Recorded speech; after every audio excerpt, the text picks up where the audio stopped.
Welcome back, champions, to the grand finals of the last week, the final week of the North American Paladins Challenger Circuit, presented by Paladins World. My name, of course, is Fox. Joining me, I think, to my left is I Hold Shift. And we're about to take you through the picks between these two, well, surprising teams in the finals. One, the first seed of the tournament, Febrii, of course, was your expected favorite going into today. However, the up-and-coming Underworld team, the underdogs, do make it all the way through and have the opportunity to actually strip away some prizing from some of the other teams currently placed in that first through third spot. As far as map drafting goes, we'll get onto that first. So the highest seed team, Febrii, they have first pick and first ban, and let's take a look, or at least let's talk about what they're going with. Timbermill getting banned out first is something that we've seen Febrii do time and time again. Again, they just do not want to go into that. And Underworld has been playing that map rather well with the Canessa pickups, as well as utilizing the Victor side by side there. They've been doing a pretty good job with Timbermill. But so they're taking that one off the board, and then UW will actually also ban out Jaguar Falls. So Febrii looking to run again on Ice Mines, and quite literally run, as we've seen them use Master Riding so often on this map, regardless of their composition. And then on the flip-flop side of things, UW actually opting for Frog Isle. So kind of playing two cards in the same deck right here, as Ice Mines and Frog Isle do have opportunity for Febrii to utilize, if not the first time, the second time on Master Riding. But on the flip-flop, we've seen Underworld do such a great job utilizing Eevee in the past on both Frog Isle before, and of course we saw them play Ice Mines previously as well, where they're able to put in a lot of work with that pick, and that's something that we're going to see again, as Eevee was the last overall pick for the side of Underworld. But as we go through the lineups, Febrii will be running the Nando as their first overall pick with the Bomb King and a Buck on top of a Pip and a Barrack, while Underworld will be on the opposite side of things, not able to get maybe the picks they necessarily wanted early on with not having that Fernando, but they were able to snag the Ying alongside of Cassie, Makoa, and Droxus, and again, that last overall pick was Eevee. So interesting picks here. I mean, what are your thoughts initially when you look at this as far as what Febrii might be able to do with that normal Master Riding comp, Fox? Well, I didn't expect the Buck, that's for sure. And also fighting into a last pick Eevee, Febrii didn't have the opportunity to come out with a counter to it. But if you've checked out some of the Underworld scoreboards, you know that Eevee is being run by them just as it's being run in the Champions Circuit by top tier teams. And why would you not draft a Makoa? Why would you instead draft a Buck is my primary question. But maybe this is the pocket strategy which they have. Double shotgun could come out on top. Conversely, Underworld, well, they've got to go with their point break. And of course, there's the reason for the Makoa, as I'm sure Shift is looking at the draft right now and facepalming slightly. You got Cassie Makoa for Underworld. So your options are strongly favoring Underworld, in my personal opinion, having that Eevee wildcard, but it just comes down to how well it can be countered out. And I'm starting to wonder quite where the Eevee pick is going to come into play. There's no immobile backline which they can easily jump on. No, not really. I mean, in the face of Eevee jumping in and out, we've seen how that is very advantageous against stationary backliners. But when you have a Bomb King and a Buck, they're just able to say, all right, Eevee wants to try to focus me. Well, let's just turn our focus to redistracting on top of them and just jump straight into the fight that way. So it's going to be interesting to see how well Eevee's utilized here, because she's going to be running into a lot of tough situations. But that being said, we've seen previously, the wizdude has had no problem of playing this game as an isolated solo and just kind of doing the damage, coming back out, doing the damage, coming back out, and making an impact that way as just a distracting force. So we should see if that's going to be the case one more time here with wizdude playing. But I don't know. It's looking very interesting. I think both sides have their pros and their cons, and it's going to come down to who's able to utilize the strengths of their comp more. If Eevee's able to go off, it's going to be tough for them to deal with. Backline dive versus backline dive, Eevee versus Buck, although they're unlikely to see each other at all for the initial parts of each objective fight. Join us in just a couple of minutes for the very first game in this best of 5 grand finals, the last of the North American Challenger Circuit. Well, here we are. I hold shift. It is a chilly day on the ice mines. We've got plenty of blocks around the area, and we're going to be stacking up some of those, I'm sure, on the capture objective very, very soon. But we are at last into our grand final set, game number 1. And let's give you a rundown of the teams, because we know the champion picks, but we don't know who's playing who just yet. So unsurprisingly, with Febrii fighting out of the blue corner, They have Evulli on Buck, MystiXGoDZ on Bomb King. You know this duo already, but pulling in Madman on Barrack here, no longer the Frag Man, the Stay Alive Man, SuperSully on Fernando, and closing out with PowTecH on Pip. And on the flip side, for the side of the Underworld team, it will be Plum and Adroxus, wizdude on Eevee, Guinnikins on Cassie, Cacanuck on Makoa, and BumbleBee on Ying. And we've seen Madman on Barrack on this map before. He actually was the saving grace of his team last time in the finals. Let's see if they're able to do it again, as it's going to be a full flank all the way around through the apartment building. And this is just all Underworld just backing up and letting it come right through that tight alleyway. They're actually able to get a lot of damage now, but no deaths quite yet. No first blood at the moment. A lot of shields back and forth, and it will actually stabilize out. And we're going to see a pretty normal fight here, as first blood will go to the side of Febrii as they pick up 2, make that 3. Wow. Poor wizdude, just, oh my god, MystiXGoDZ triple so far, almost off the map. Off the map goes Cacanuck, the full-on quadra kill. MystiXGoDZ, the real god of this game, pulls it on through. My goodness, Shift, that was fast. That was almost too fast to really comprehend what happened. I wish we could have like a super slow-mo, because simply this great Poppy Bomb play into Grumpy Bombs, and of course not missing really many at all with the Sticky Bomb auto attacks, was MystiXGoDZ able to find 4, and that was an early non-contested point right there. 100-0 in percentage for Febrii, and they're already starting to zone this just a little bit as they try to get this payload around the corner early enough. I've got to ask you at this point, Shift. Now, I know that the Virtu versus, excuse me, not Virtu, what am I thinking of? I'm thinking of course, the Underworld versus Febrii matchup is something which has often happened in earlier rounds, but you've seen Febrii on Ice Mines. Now, surely all the teams should have watched the VODs of these. They should know this is a Febrii favorite tactic. It's the whole round, the corner loop-de-loop, and come back up onto the high ground behind the enemy team. Why was nobody waiting for that? You know, especially if you're a top 4 or 5 team, you need to be looking at the VODs of every other team that you could possibly be going up against. You know what your placement's going to be, so you should know who you should expect to see later on in the brackets. And I was going to say this about Virtu later. They should have known the order in which Febrii likes to utilize Master Riding. They always go apartment side first. They always go Ice Mine second. So why do you not know that? You should be putting the time in, coach yourself up to put yourself in a favorable spot. Similarly here for the Underworld side, Madman with a double kill here, and they are just all aggression all the time. Will be Febrii as they're able to push this payload as it gets to 1:15 until overtime. Plenty of space, plenty of time to work with will be Febrii here as they move it around the U-turn. Shift, please don't tempt them. All aggression all the time. That's a dangerous statement to make. You don't want to be tempting fate right here. Dredged into SuperSully, but they're Fernando, and they just don't care. BumbleBee takes out Madman, who did get fragged out. There's a shatter coming through, actually. Doesn't find enough damage for a kill, but you know what? The Dredge Anchor will play. And we are seeing now Cacanuck with a double kill allow the team to just gain a little bit of ground. They're on balance right now. With Evulli going down as the final kill, there is the opportunity to push out an aggressively zone here, which we've talked about is so important in this Ice Mines choke point, as Madman on Barrack is just pressing B around the corner to try and get a view of what's happening around some of these spaces. Yeah, and again, I question this Buck pickup just because, again, until you get to this point where the payload is, he doesn't have a lot of room to work with, and you have to be able to manage your space very well in tight corridors around the neutral point. Solely, ooh, almost getting out, and yes, Buck is backdooring, and now it's going to be a little late before the side of Underworld will realize it's happening, and so good, at least a little bit of good contestation there, but still, it's just not enough. There's not enough team focus there, even though he was able to get some movement done. It just puts their team in an unfavorable situation, and that you can see is happening with the odd numbers in favor now of Underworld. They will be able to clean up and get the successful defense. A cute idea, but it really didn't have much application, and it really wasn't going to be carried out to the fullest extent that I think he thought it would. No, it's not a cute idea right now. It is the fact that Plum used the Cursed Arm on defense right there, does not have that major damage-dealing ultimate available on the objective contest, whereas we see almost every single ultimate available for Febrii. They're not going to Master Riding 2 this time. They appear to have learned their lesson. Instead, Cauterize and Havens coming out Shift. I think this is a much better look for them, and if Febrii get the jump onto the Underworld team for the second time in a row, it could very well end up in a conversion because they're starting to snowball their credits ahead now.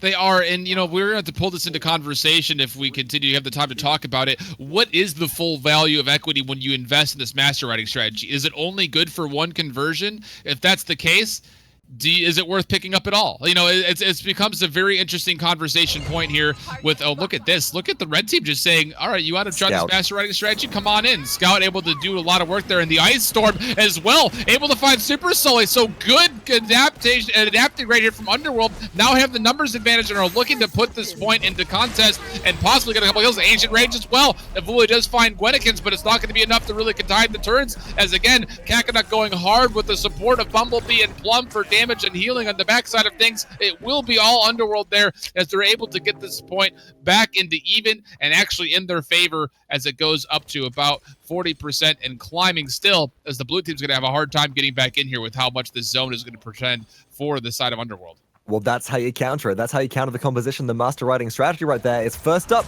play back, play safe. Second up, you use Scout. But Cacanuck about to go down. King Bomb coming through from MystiXGoDZ. Watch out for that. It's getting very spooky in the objective. BumbleBee gets out scot-free. Dimensional Link keeping them safe for the time being. Wizdude and Plum trying to frag out. Up goes Evulli. Tries to find the shot. Confirms the kill. But they're left alone with no support on the objective. And do go down to Wizdude for the double kill. That's contest rolling through. And a 2-1 advantage now for the underdogs, the Underworld team. Yeah, and really good play there from wizdude to get in and out of the fight and find, again, all that burst damage that she provides on direct damage, and there were a number of those shots that did actually connect, so that was able to melt health pools very quickly, and Underworld able to clean up on the backside, and that's the kind of dynamic you bring with a Cassian and Andro along with this Eevee, as one direct shot will allow Cassie and Andro to get back in there and clean up, but no, Plum will fall at the back end of a stun, and Evulli will convert the heroic leap to get that final damage, but still, look at wizdude. Picking up 2 kills for the single life. That's totally worth it in this situation. It certainly is, and PowTecH about to go down as well. The Guinnikins, who finds the snipes with Cassie now pressuring Evulli. Got to be careful, the shotgun at close range. Dodge will take them out of the issue, but no, the jump comes through, and there is no shield to zone. There is no shield to protect Cacanuck. A little bit too slow on the shell right there, so we will see the payload stalled out as the Grumpy Bomb provides just a little bit of space-making pressure, and the barricade goes up. Madman starts to get entrenched, but wizdude back on the issue, trying to find the damage, forced the wormhole blink away, very low on HP. It's going left and right here, Shift, but nobody's getting a clear advantage just yet. No, nobody at all, and it's going to be the accursed arm from the distance, able to find some secure shots onto PowTecH, but he was looking for Evulli and was unable to find it, but still, Guinnikins in the front side, able to pick off Madman. wizdude does blink in and find Evulli, so now again, Underworld looking strong, and wizdude is playing this Eevee so well, able to find 3 total kills in that whole fight, and is still, look how deep he's getting right now, able to find the Ice Storm to zone out what was MystiXGoDZ, and is still getting direct damage shots onto PowTecH. Evulli hooked into danger, and this is looking really good for Underworld. It's going to have to be an Immortal Force on the objective. Grumpy Bomb goes out to turn. The Poppy Bomb play is huge right now, but watch out for Plum behind everybody. Up in the air, fragging out. wizdude cleans up MystiXGoDZ. SuperSully under a lot of fire. Down goes Cacanuck, though, burnt to a crisp, and without a frontliner, potentially, we could see the hold from Febrii, but no, Guinnikins takes out PowTecH. SuperSully is being sandwiched from 4 different directions. They're getting obliterated. The respawns come through, but Guinnikins has the double kill. Can they find the triple kill? Can we see the cleanup come through? No Madman on the objective, but that's MystiXGoDZ going down. This is neck and neck. It's so close, and the respawns, all that's keeping Febrii in the issue. PowTecH has got to stay alive. Back is SuperSully, and with Fernando's respawn, they might just make it here, but in comes Makoa. Cacanuck is back. Oh my god, Shift, it just doesn't stop. MystiXGoDZ's Poppy Bombs away, but he doesn't hit a single enemy, and the payload will roll through. What needed to happen there, SuperSully needed to stay alive as long as possible. You needed both tanks to be there. You need Madman and you need SuperSully to be there if they want to be able to defend against all of that damage that was there. wizdude just melts health pools. It doesn't matter what kind of a character you are. That 1200 plus damage on direct hits is just too much for anybody to stand up to. 2 of those shots takes away half the HP pool for SuperSully. More than that, actually. So that's actually very, very, very, very key. And wizdude is able to secure those kills, sitting at 9, 6, and 11. Guinnikins at 10, 5, and 19. And again, you can just see how much kill potential is on the side of the Underworld team when they're going up against this Master Riding. And again, I don't like the Buck in this combination with Master Riding because it just does not really synergize all that well with them. And it's led to Underworld actually taking an advantage the last two map points through. As we tune in with the players, there's a big fight about to break out on the objective as soon as one team spies the other. Oh, nice pull into PowTecH. Forced to disengage. No, gonna be picked up here. Guinnikins takes them out of the air. Ice Storm in the tunnels, and all of a sudden that's decimation on the objective. Or around it, Cacanuck pushing forwards. It's poppy bombed off the map for the second time in this game. But wizdude is still alive, fragging out on Evie. Up comes Plum, finding the damage, takes out MystiXGoDZ, and once again Shift. Even though the capture advantage went to Febrii initially, it's back in favor of the red team. The underdogs coming out on top, and they might just get the point here. They might just close out the game. And this is all on the backside of wizdude and Plum being able to close the gap, chase down kills, and get the secures. wizdude is just showing no fear, understanding very well how this character is meant to be played. And you can see, again, 2 levels of nimble, helping her move around the map very quickly. And even though Buck is going to go buck wild and find a kill, and Droxus, the Cursed Arm, is there to try to take some damage away. And a double kill there, right there, from Plum, able to back out with his life still intact. And BumbleBee actually finding a kill there, too. SuperSully, last one alive with PowTecH. Both will fall here. And again, 99% now moving into 100. Underworld takes the first map, 4-1.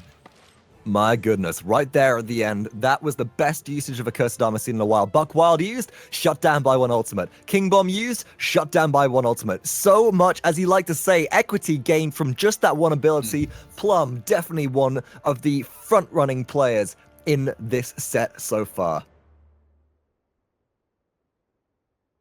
And we've seen a couple of Accursed Arms today that have been started, and then they hold on to all 4 shots until they see the defensive abilities being utilized and then fall down. So then it's just free damage, and you just get to pick and choose what targets you find. Plum showcasing that very well as he was able to find, again, that big double kill as they were able to get that final conversion. Underworld Esports looks great right now, and this is something that has been a question mark for a while, as they've had some very interesting matchups previously, and they weren't able to actually convert final kills and get the final map pushes they need. So now they're looking strong against the Febrii team. They took the 3 games last week. They get the first map, which was Febrii's pick, and now looking to take this to a quick 2-0 if they could convert on their map choice of Frog Isle. Well, a quick 2-0 won't be quite enough to win this series, and we've seen this go a bit back and forth. You know, the map pick of choice usually backfires on the team so far, Shift. I haven't actually seen it work out for any of these top-tier teams just yet, so we're going to cut back to the map picks here. We're going to take a look at what is coming up, and Frog Isle, let's talk about the power dynamics on this map, excuse me. Let's try and figure out what we expect to be coming out in draft, because you're Febrii, you've got a great Bomb King. Is this something you pull out? Do the Underworld team let this roll through? Or do you potentially strip this away and take out one of the most important elements so far of Febrii's draft? I mean, goodness gracious. I don't know, because Bomb King's so strong on this map, and we've seen, obviously, what Evulli could do on Bomb King, and I would have a hard time finding a reason to not utilize it here. But as we're looking through picks, it looks like they might have something in mind that we don't, because there is no Bomb King on the side of either Febrii or Underworld Esports. Nobody's utilizing the Jolt environmental hazard that would come into play here, and that's at the backside of MystiXGoDZ actually getting a couple environmental kills this last match for Febrii. So I'm not 100% sure why maybe they just don't want to have that be part of their playstyle focus. They want to come at this a little bit more heads up and just go straight at it instead of worrying about, okay, maybe we'll get a couple of environmental kills or something like that. But still, there's so much value they found out of the Bomb King previously. It's kind of strange to not see it happen here. So as we take a look at the teams, Vox, why don't you run me through what's going on for Underworld as they take a look at their 5-man roster? I would be glad to. Underworld, they start off with the first pick, Fernando. Cassie Makoa followed for Febrii, but let's break down the rest of the Underworld lineup. We have Fernando, Ying, you got that combo, Androxus, Evie, and Victor. Underworld, yet again, allowed to draft an Evie pick here. Febrii appear to not be confident enough in any player with Evie to want to take that away, or maybe underestimating it, but this is the issue. You pick the Evie for your team, you open up the potential for a Victor on your team as well. So we have, even though Cassie was taken away by Febrii, a lot of long line of sight, direct damage, grenades, barrage ultimate, the works coming out here, and nobody that can potentially run them down besides Buck. But let's take a look at Febrii Shift. What do they answer with? They get the Cassie off the board as one of their first picks, sided with Makoa, so they do not want to be going up against the double tank in this Frog Isle map, which I have to say is very, very smart. And then they finish out their roster with a Jogos, a Buck, and a Pip. So almost the exact same lineup they had last time, but we're going to sub out the Makoa, or sorry, they're going to sub out the Makoa for the Nando and the Jogos for the Bomb King. So that's going to be, again, another centralized focus where you have a solid frontliner, a big AoE damage, and then the Buck and the Pip will also still be on the board as well. So this is a map where Buck could do, I think, a little bit more than what we saw previously for Febrii. And if you're Evulli, you have to feel better about the opportunities that you should naturally have just because of the dimensions that are in play with Frog Isle. That being said, he's going to be going up against a Victor, which not have a lot of high mobility, as well as possibly also picking off some of the Androxus space as well. If Nether Step is down, that's a big cooldown there, especially if Reversal doesn't hit. So Buck has an opportunity for 2 big focus kills there, on top of the fact that if you put the backline pressure onto Underworld, Eevee might not be as focused as getting into your backline, and we're starting to see who will be the better flanker of the 2 this game. It's very much a more open map, so a lot more on the table here for the Buck pick. We do appear to be experiencing some login issues for some of the players, so we are unfortunately going to have to go to a break whilst we get this all figured out. We thank you for your patience whilst we are getting this all sorted, and before you know it, we'll bring you updates via Twitch chat, and we'll be into game number 2 of the best of 5 set in the grand finals between Underworld and Febrii. Underworld currently up 1 game, coming up on Frog Isle.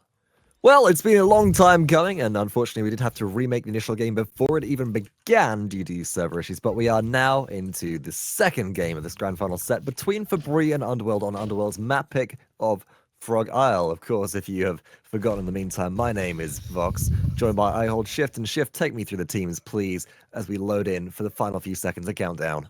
And on the left side, with the 1 map advantage so far, is Underworld Esports. Plum will be playing Androxus, Guinnikins on Victor, wizdude again on Eevee, BumbleBee on Ying, and Cacanuck will be playing Fernando. But we've seen this before, you know, it's your map pick and it often backfires. Febrii look to capitalize. SuperSully leads the charges of Makoa. Evulli on Buck goes Buck wild. PowTecH on Pip. MystiXGoDZ picks up Drogos and Madman fragging out on Cassie. That's a dangerous pickup right there. We all know how good Madman is at the frags, but initially it's SuperSully that takes the brunt of the poke. And watch out, wizdude tries to go in on the backline. Might find some poke, but blinks back to safety as they take a lot aura, put themselves in a very unfavorable position. But no, wormholes back into danger. Questionable play from wizdude, but blink off cooldown will save their life for the time being. Yeah, and it actually ends up working pretty well because she soared in there and then had to blink out, so the wormhole actually sends her back into the fray of things. But still, the kills on the backside from this combo duo of Plum and wizdude, but still, it will be Febrii holding down this centralized front line, able to pick off 2 more kills, and it's now not only just even in capture point, but it actually now favors Febrii. But still, Underworld Esports will have a chance to get back at this here pretty quickly. Oh, big burst damage there on Plum, who's going to have to sit back for a while that health pool recharges, but no, Evulli will sniff him out and actually catch that set of blood in the water there as Plum falls. Guinnikins will take out Madman though, but 84% in favor of Febrii. Evulli able to jump out. wizdude going to search for that kill and will not find it, and actually does fall. Unfortunate there for wizdude, but still the blue team will get the early pressure and actually re-put this back up to an even spread here before SuperSully can come back in with a great hook on Plum.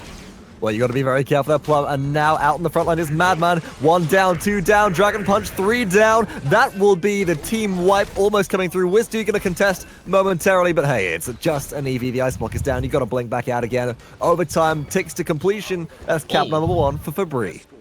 That was just the longest Cassie shot I think I've ever seen. It came all the way from point and hit Plum, who was hovering just right above where this middle tree is. So a good shot there to finalize that kill on Plum, again resulting in this payload with an odd man numbers in favor of Febrii to get around this first corner pretty easy. We've seen how dangerous this rock wall can be and what kind of zoning it just automatically gives to the team who's on defense. But Cacanuck getting pulled into a dangerous spot will actually have to shield and force his way out. BumbleBee will heal Cacanuck back up though, so a stabilization of defense so far, but a good pull there on wizdude, who will be forced into the ice block and will be able to blink back away and get out safely, but a very close call there for that Eevee.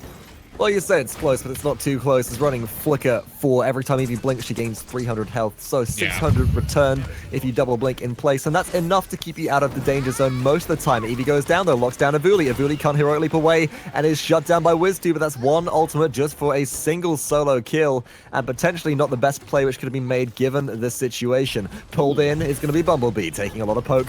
And they do go down to Madman. Evie try and do what they can, but wizdude just can't put up a fight when they're 1 versus 5 like this. You got to wait on the respawns, and the payloads now move past the initial choke point hold. Yeah, it's been very good for Febrii so far, able to get a lot of really clutch pulls from SuperSully's Makoa's Dread Anchors. And on top of that, Evulli able to find a couple of openings to boost some damage and get into the backline and cause some chaos. And that's been the case, although Cacanuck now in the backline causing chaos as the Fernando. And here comes the rest of the blue team trying to follow up, but no, the sandwich is a little bit too late. Even though Cacanuck does get the fireball on Evulli, Ancient Rage will come off and actually getting focused down because nobody there is from Febrii. It was all a 5-man into the blue-sided team there, and now it's a turnaround for Underworld. A misplay there from SuperSully, which very rarely happens, but that's going to cost them the potential of this push most likely. I've got to ask, like, that was that record time from Makoa being burst with the exception of a Dragon Punch play? Because their health just melted. It actually looked like a stick of butter melting on like a hot plate because it just went down so quickly up in the air. Plum looking for the angles.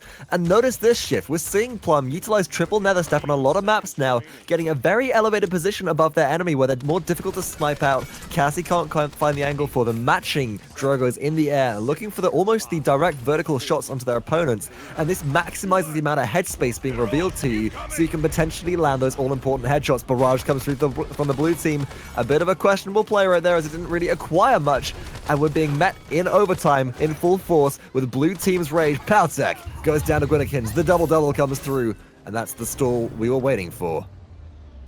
Yeah, and the barrage, I don't know if it was necessarily needed right there, but at the same point, it did bring a lot of health pools down, which allowed wizdude and Guinnikins to come back in and secure those 4 of those 5 kills. So a decent job there, but again, that all comes at the backside of that Ancient Rage that, you know, Turtle spun in and popped Ancient Rage in the middle of 5 blue members with none of his team left alive. SuperSully might be fighting himself on the bad side there as he, again, 4 ultimates still available for the rest of his team, and he's not going to be able to build as much impact as I think he would like to for this control point. Speaking of impact, though, we do have to look at the Eevee right now. 7-3-3, despite wizdude not doing as much as you might expect, actually having enough to pick up Nimble 2, Haven, and Life Rip rank 1 off of 1 single round. That's a lot of credits to their favor, and going into this objective, they're going to try and make the impact despite not having that in their loadout. Immediate pressure comes out. Going to see Cacanuck dive to the forefront, take a lot of pokes. Shield should go up here. The Ying Illusions will keep them nice and healthy, and down comes the Ice Storm from wizdude. Guinnikins takes out SuperSully with ease. Yeah, and that's a trade back and forth, although SuperSully being down is going to result in an advantage here for Underworld Esports as they have, obviously, the Fernando on point with the Illusionary Rift to keep him nice and healthy, and now 50% and climbing in favor of Underworld Esports, and Guinnikins finds another kill there on Madman, so no more damage from the Cassie coming out here, and this is going to be, again, another odd man situation. Febrii wants to get back onto this point. Here comes the Dragon Punch, though. MystiXGoDZ will land it right onto wizdude, and then the Evulli Buck Wild coming in from that New Jersey Buck. And again, here's the Immortal too, so Cacanuck staying alive, and nobody's on point. He was almost able to actually get the secure there. MystiXGoDZ will find 2 kills on the back end of that Evulli ultimate, and it will be Febrii retaking this point, but still 93% in favor of the blue-sided Underworld Esports team. It's going to result in a very possible and likely retake here. They're all respawning. Cacanuck no longer has that Immortal available, and watch out for PowTecH. The only one with an Immortal available, and it goes on the Cacanuck, who the resilience takes them out of it in an instant. Barrage comes through, and this will be Underworld coming out on top as long as Evulli drops, and they do, to the rain of fire coming from Plum and Guinnikins. wizdude cleans things up with the double kill. Capture goes over to the boys in blue. Underworld, the underdogs this time, on the advantage pressure as they look to get this payload conversion. Yeah, the Evil Mojo was a good idea, but there was just not enough follow-up there for Febrii to make full utilization of it, and that results in a very advantageous situation, having that big crowd control off the table for the blue-sided Underworld Esports season. Now Ice Storm coming out trying to find Evulli. Evulli will try to heroically bout, and he will actually just barely get out. Oh no, Plum from above, the Accursed Arm able to secure that kill, and Guinnikins able to get SuperSully down too. Plum sliding his way in as Batman there, able to find a triple kill in the back end of that Madman and PowTecH were the last 2 victims there. and looking for the quad here as he's chasing down this Drogos, but will give up that hunt as, again, the payload making its way down this final ramp here is looking like it could be possibly be in a very good spot with more than a minute 30 left until overtime. They're going to have a number of shots at getting this payload in.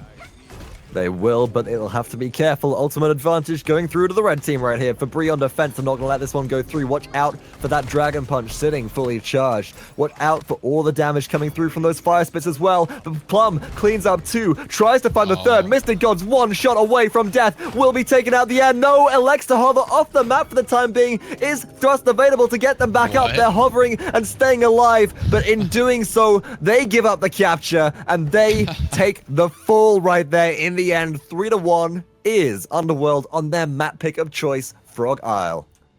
I'm not sure if MystiXGoDZ was trying to just do a little bit of a ledge play, but I think he actually got stuck on the map just outside of where that rock formation is because he couldn't get out of there. So that's unfortunate right there. And a 3-1 scoreline for Underworld Esports. Again, this could put them in 2 maps in favor of themselves. And after that first initial stagger where they did not get that first control point, Febrii manhandled that front line. They seem to counter back again with all these pickups. A couple of actual really interesting choices. Cacanuck actually going with level 3 resistance or resilience, pardon me, right there. Again, we've seen him do it before in the face of a pip, and that's going to be the case once again. And PowTecH needs to find a way to utilize that in a different way than finding it just on Fernando. Hit anybody else. Literally anybody else besides Fernando, and it will be effective, but it doesn't look like there is the Evil Mojo available. So as we tune in, objective pressure goes to the blue team very, very briefly. Cacanuck pulled in. They're in a lot of trouble here. Very low on HP. In comes Dragon Punch. Immortal activated by Cacanuck, and MystiXGoDZ confirms the Dragon Punch onto absolutely nobody for the kill. SuperSully and Evulli start cleaning up, though. Evulli with the double kill, looking for the triple kill. wizdude pressured out, blinks away to safety, but no, is straight back in danger. Dredge Anchor will miss in the ice block. They do get out for the time being, and now fire spits crashing around them, likely to fall. One more shot will do it, but Saw will take them away to safety. Still though, 66 and climbing for the red team right now. Febrii in objective control. Somebody's got to make it back in their shift. Somebody's got to take this over, and it may come from this Cacanuck Fernando play and the barrage coming down from Victor. But everybody spreads out. SuperSully in a really bad spot, and that was actually an opportunity there that was missed by PowTecH because Fernando was by himself, and they could have Evil Mojo'd right there and bursted down that kill as all 5, but Evulli with the triple kill, looking for the quad. He will PowTecH steals it away, but so much damage from Buck there as he got into the backline for free, found a long distance shot, and then came back and almost finished out the Pip as well. Or, I'm sorry, not the Pip, the Eevee as well. Pip was the one who found that secured kill. Febrii now looking a lot stronger in the backside of a great play from Evulli. Fantastic usage of Buck, running a little bit of a confusing loadout here, running actually any legendary cards, likely to go down to BumbleBee in just a second, but recovery, keeping Evulli alive. There we go. There's the elimination. So we're on the payload push. You talked about this before, Shift. It's all about the wall control right here, around the corner, and it looks like this is very much in the defending team's favor. Underworld hold on to it. wizdude dives for the double-double with Guinnikins in the backline, and that's a complete reset for some aggressive zone pressure now. Now, talk to me about where you want to see Underworld hold here. I mean, they're doing a really good job of just sitting here on this corner and saying, all right, wizdude, go have fun. And that's exactly what Eevee's doing. Found tons of damage left and right. Ooh, MystiXGoDZ almost dipped his toes in the water there before coming back out. He was looking for the out-of-bounds play, as again, he really likes to think outside the box with this Drogos as he colors outside the lines on a routine basis with how he uses that thrust and that hover. But still, the central point fight will come back into play here, and Febrii looking to get back on this payload, need to find an opening. They're able to trade kills out, and Evulli with the double, finding both big damage dealers is pretty huge. Cacanuck is now by himself in the middle of everything, and nobody's focusing Cacanuck though, so he's able to stay alive for the meantime. But now in the face of that's an absolutely decimating play by Evulli. You mentioned it, big quad kill there for Evulli. And nobody noticed as well. It's the sneaky large man, as Drybear described them on the DreamHack stage, where they go up and down and into the backline and are in your base before you know it. Nobody from Underworld expected it because Evulli has largely been on the front lines, but they didn't notice him going away. Watch out for that Ying, though. BumbleBee able to get to safety for the time being, but it is up to Cacanuck alone to stall out the objective push right now. They're very low on HP, and as Evulli once again flanks around from behind, gets the chase down, the shield goes down at the wrong moment, and Evulli gets the trade. And that's definitely worth his life. Tank for flank every single day of the week if you're Evulli, and that's great because now if they can get the health pools back up, Febrii will have an advantage, but Evie is hungry and looking for kills. So is Guinnikins, the victor going off. Plum pulled into danger, and they're saying, hey, you pulled me into danger? No, I am danger. Danger is my middle name, and I will eat you for breakfast as delicious turtle soup. Everybody from Febrii back in base not electing to move forwards because they do just want to sit there, wait for the next round to come through, not give their enemy team any more credits, but Underworld still at match point, 3-2 in favor of the blue team so far, but Febrii mounting a little bit of a comeback here. Yeah, absolutely, and they need to find another control point here at the least. I mean, they can't give one up as it is, like you said, 3-2. Successful defenses will not give the convert for the side of Underworld Esports, and this could be interesting. We have almost all the ultimates on board for the side of Febrii. They need to be able to manage these, though, because, again, we've seen so often teams will decide, okay, we have all of our ultimates, let's utilize them as much as possible and get this initial control, and then they're without ultimates for the second fight, which always happens, so they need to find out which ones they're willing to use, which ones they want to hold on to here, and what they can afford to get as far as this point capture goes while not utilizing every single big ultimate on the game. Well, that's really good because Dredgeanchor misses. In comes the Immortal straight onto Cacanuck is the Dragon Punch, so nothing gained from MysticGoDZ right there. Fast but is big onto Cacanuck. Madman takes them down despite the healing coming out from Ying. BumbleBee runs down Evulli, but Madman, the Fragman, has 2 so far. Looking with the Scout for a 3rd. Finds damage onto Guinnikins, but must disengage around the corner as they're in a lot of danger here. Watch out for the respawns coming back through too. Plum up in the air, potentially looking for the Accursed Arm shot, but doesn't have that charge on the objective fight again. This is bad news for Plum. They need that Accursed Arm. It is so game-changing here, and as Evulli jumps into the backline, there is nothing to punish them with.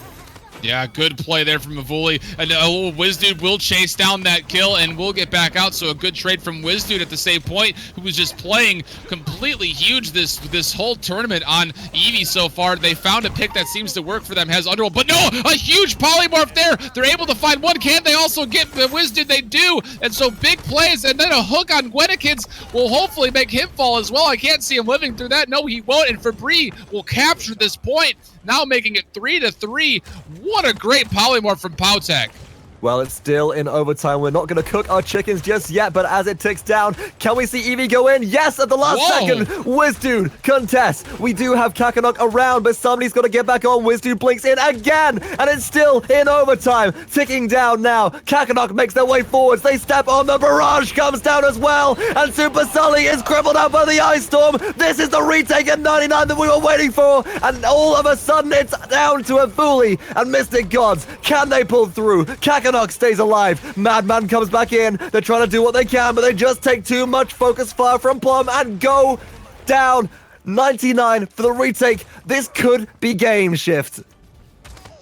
My goodness, there were so many times where it looked like overtime had ticked completely off, and there was like a little bit of a fraction of hesitation, and it allowed continually BumbleBee and wizdude able to re-trigger, but there's the overtime coming out, and it looks like with all these ultimates for Febrii in this one, but I hate to say it because, again, the 2 characters with all the mobility are still here, and BumbleBee and wizdude, but no, that has to be overtime again, 2 times through. What's going on here? We're getting weird triggers, and it almost actually allowed Underworld to continue to trigger that. That is a bug that needs to be looked at for sure.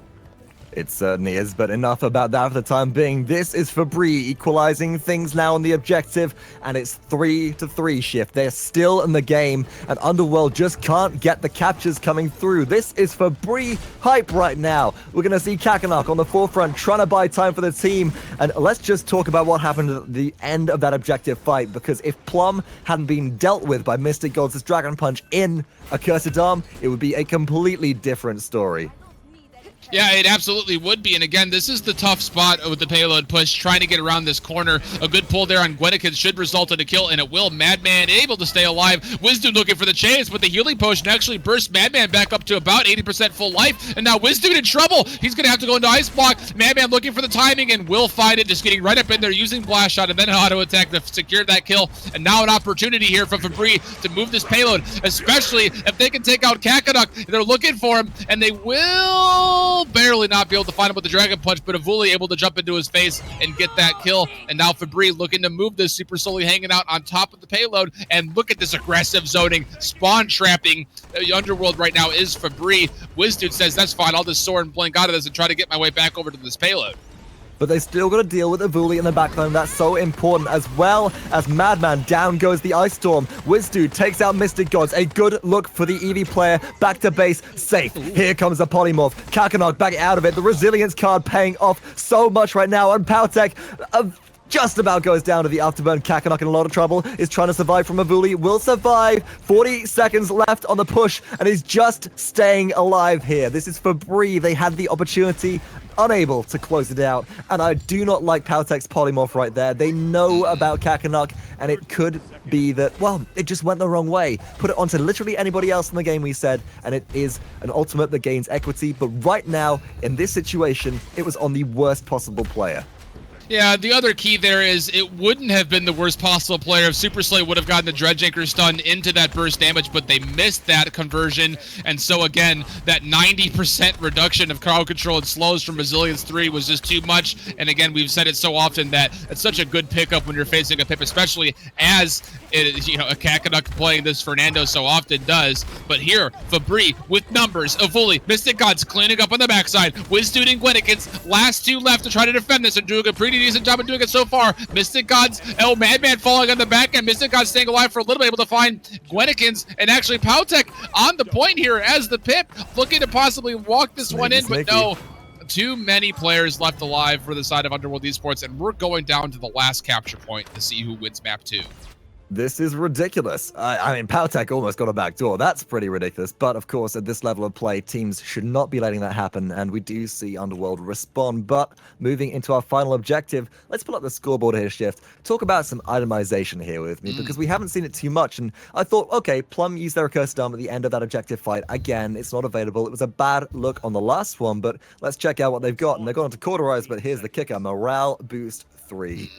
That's huge. That's absolutely huge for two different players, both on Guinnikins and Plum, and then Drogo's also picking it up. I mean, there's just going to be so many ultimates as almost every player has all 4 different items picked up at one point or another. I mean, this is just late game at its best, and while everything evens out, you're going to start to see this get back to the raw form of who is actually the better team, who can coordinate and play the game at a higher level. And so far, with all these ultimates, it's going to come down to who can get the conversions, and so far favor that to Febrii as MystiXGoDZ picks off Cacanuck. SuperSully, the only tank left on the board, will give Febrii a natural advantage. And Evulli chasing down wizdude, looking for the kill. In Ice Block is wizdude, will be able to get out, and then the wind-up coming through. Guinnikins falls to that. Evulli getting a double, looking for a triple. wizdude able to jump right out, and then wormhole back and finalizing the secure kill. But what a good play from Evulli. A 2, almost 3 for 1 on his life there, and 66% now in favor of Febrii for this final capture.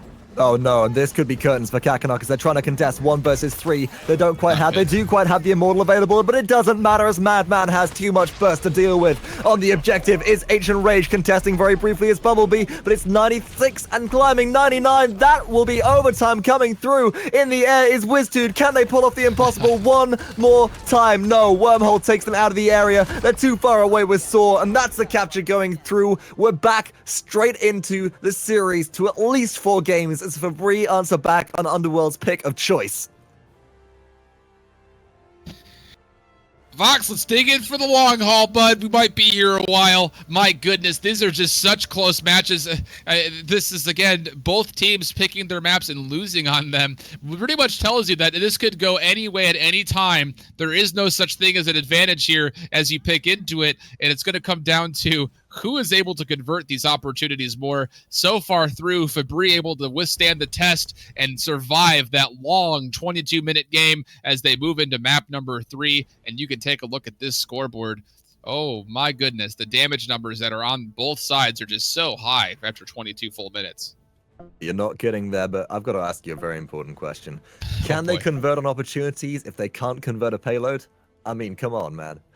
That's simple math right there. But talking about math, damage numbers, as you said, Guinnikins, 150,000, still can't come out on top. That is just insulting to the Victor player who went on an absolute rampage, but Febrii played perfectly on that final couple of objectives, and I do have to wonder, Cacanuck, okay, was that last play when they went deep into the backline and got Dragon Punch, was that a bait to get the Dragon Punch out of the way?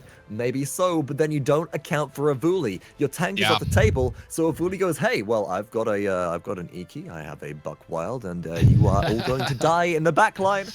So, Underworld crumble.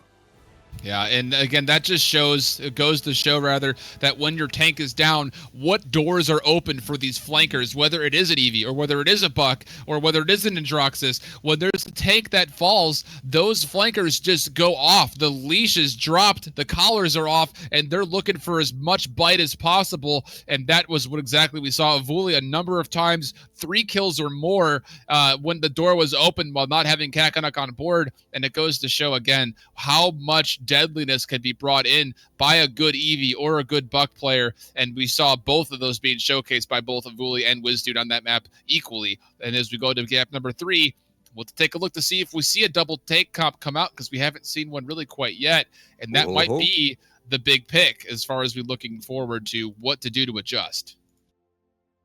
Nope is the answer to that one, but hey, before we're there, let's talk about maps. So we're going on to Serpent Beach, folks. Underworld, they don't have the advantage. They lost the second game. It's their pick. So they're going with the home field of Serpent Beach. But hey, we saw this previously with the pick of Frog Isle, the pick of Ice Mines. They're writing their own story here, but the Temple Isles maps, with the exception of Frog Isle being a pocket pick, they're largely, how should we say this, neutral ground between every single team, and nobody really favors them more than the other, with the exception of a couple liking Jaguar Falls. As far as champion picks go, though, Febrii, they have first pick here, and what did they take? I dig it. You know it. It's Makoa. It's Makoa, and we've seen SuperSully do such a great job playing Makoa that you really can't, deny him. I know there was one point a couple weeks ago where he's like, Shift, do I play Makoa or Fernando? Because every time I seem to play Makoa, we seem to lose. And I'm like, dude, I don't know what you're talking about. You just need to get your team on board, because as we've mentioned before, Makoa requires more people to be around to be effective. It's all based on those cooldowns, the activatables that come out. And if you can get the burst damage down onto a target that gets dredge anchored, you're immediately in a better spot. And we've seen Febrii really step up their game in that aspect. And again, Sully is just such a good Makoa player. And on top of that, you add in the rest of his team around it. Pip, played by PowTecH, who's an incredible Pip player, is able to throw down adhesives on top of that, and that essentially just makes anybody pulled into dredge anchors just so killable. On the flip side, though, as we do take a look at Underworld, they will pick up the Cassie and the Nando, and will continue to represent Eevee, played by wizdude, and how could you deny it? He's been playing lights out this tournament, Fox. He certainly has, and he's one of the reasons why we're actually seeing Underworld come out on top of some of these engagements. But is that wise now? I think that Febrii are starting to liven up to this Eevee pick. They're starting to recognize what its weaknesses are, and there are 2 notable ones which I am noticing, and they're the first drafts for Febrii. Makoa's Dredge Anchor is so crucial in locking that Eevee down, and it's also just a good all-round, the best displacement ability in the game. And then Buck, as well, surprisingly, can chase Eevee with Buck Wild, as well as Eevee can blink around, which is really quite shocking. Yeah, it's very shocking. And as we take a look at what these two teams have in their total full lineup, we will see again, Nando is so good at splitting apart teams left and right, but so is Eevee as far as cookie cuttering her way around the edges of the map. And then, of course, you have sustained damage from Victor, and then Cassie potential too. So Ying-Nando combination is always very strong. And for the flip side for Febrii, they're looking at getting a lot more burst done here. Again, sticking with the Buck pick, it's going to be a battle of who can run the backlines, Buck or Eevee. We're going to see this dialogue continue to pan out here as we move to game 3. This will be 3 games in a row that Buck, Eevee are the 2 big flankers for each team. And it's going to be interesting on Serpent Beach, a map that has some areas where Buck can go off, but at the same time, a lot of up and down left to right where Eevee's going to have a lot of mobility and a lot of safety net as far as what the map provides naturally for her. Therefore, let us examine our team compositions in full. And I love this from Febrii. I really do. Their drafting has started to come out on point shift. And as we get into our selection screen, which will hopefully be able to throw up on screen in just a moment, we'll see who's taking who. And of course, leading things with the charge. We're getting into it.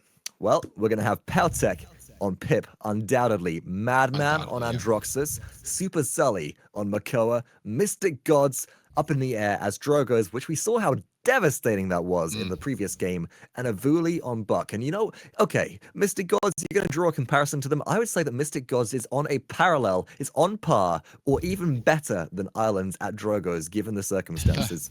I mean, again, like we have seen so many times before, MystiXGoDZ does not know any boundaries for where this character can play. He plays it off the map at times, and I like it because no one ever looks that way. He's completely throwing away the parallel of what this game is supposed to be. He's making it that much bigger, and there's so many opportunities for MystiXGoDZ to jump in, jump around, and make sure that his damage is absolutely felt. So this is huge for MystiXGoDZ. On the same point, Evulli, we've seen him do so well on Buck. I mean, all of these players on all of these characters are at the highest level right now. BumbleBee, we haven't talked about it all, but plays an incredible Ying. I mean, ability to understand where those illusions are and how he can dance in between and get in and out with Dimensional Link has been so clutch. On top of that, matching up Illusionary Rift with Fernando's Immortal has been so on point. We really haven't talked a lot about BumbleBee at all, but that impact is being felt at the highest level from great Ying play. We know what PowTecH can do on Pip, and again, we're going to be seeing a situation here where we anticipate Cacanuck will likely be going into Resilience again, so PowTecH needs to keep his eyes open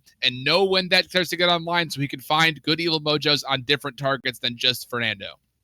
Yeah, BumbleBee has been the sort of resident sleeper in the team. And I've completely skipped over them and talking about them, not because there hasn't been much to talk about, just because they've been so consistent the entire way through on Ying that we're just like, oh, well, you don't notice them until they're gone. And that's the crucial part here, is that they're doing such a good job at healing. They're going to be a priority target for anybody from Febrii to target and take down. You've got to get them out of the game. You've got to get them off the map until your cauterizers come online and until you start to build into that counter. And with that in mind, well, it's going to be an issue here because we're seeing only single frontline come out, a lot of damage come out, but what have we got in terms of anti-heal available for Febrii? Nothing in build. You don't have your Cassie, you don't have your Fernando, and meanwhile, round one, you're building 50% anti-heal just via the inbuilt kits of these champions into one single healer, PowTecH, and the self-sustaining Buck. It's a bad look for Febrii, but hey, who knows how this game will play out. It's been a bit of a toss-up in the previous two, and I'm sure that this one will go the distance as well. So join us as soon as we have surpassed spectator delay for game number 3 on Serpent Beach between Febrii and the Underworld.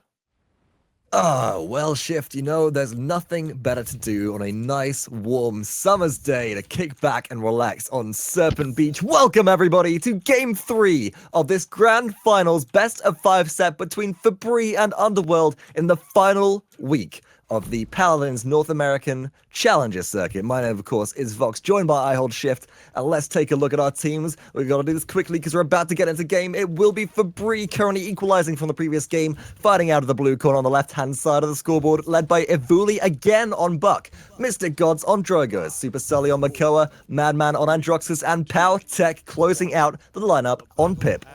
And on the flip side, for Underworld Esports, it'll be Plum on Cassie, Guinnikins on the Victor, wizdude continuing the Eevee play, BumbleBee on Ying, and Cacanuck on Fernando. No resilience early on. wizdude actually poked out and has to soar her way back towards the team. Cacanuck in the back line, though. This could be interesting here, Vox.